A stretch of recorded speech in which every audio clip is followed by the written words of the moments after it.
মধ্যপ্রাচ্যের ক্রমবর্ধমান সংঘাতময় পরিস্থিতির মধ্যে এবার নতুন এক কূটনৈতিক তৎপরতা সামনে এসেছে।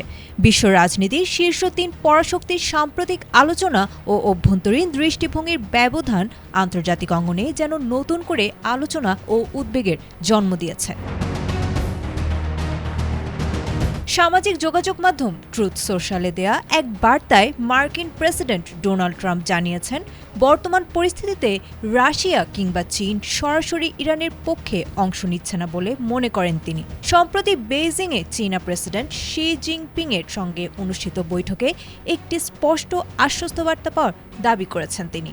ট্রাম্পের মতে, কোনো রাষ্ট্রীয় বা বেসরকারি খাতের চীনা প্রতিষ্ঠান ইরানকে অস্ত্র সরবরাহ বা বিক্রি করবে না বলে তাকে নিশ্চয়তা দেয়া হয়েছে।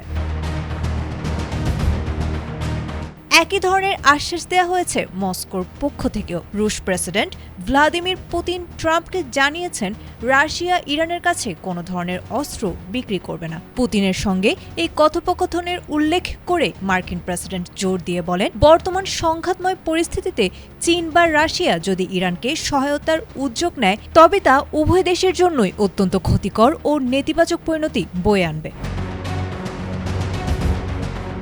তবে বেইজিং ও মস্কোর এই আশ্বাসে ট্রাম্প আস্থা রাখার কথা প্রকাশ করলেও তার নিজ প্রশাসনের ভেতরেই রয়েছে ভিন্ন মত। মার্কিন প্রতিরক্ষামন্ত্রী পিট হেগসেথ সিনেটের এক শুনানিতে ইঙ্গিত দিয়েছেন যে চীন ও রাশিয়া অলক্ষ্যে ইরানকে বিভিন্নভাবে সহযোগিতা করে যাচ্ছে। এদিকে মার্কিন গোয়েন্দা সংস্থাগুলো খতিয়ে দেখছে রাশিয়া ইরানকে কোনো প্রযুক্তিগত সহায়তা কিংবা গুরুত্বপূর্ণ তথ্য সরবরাহ করছে কিনা।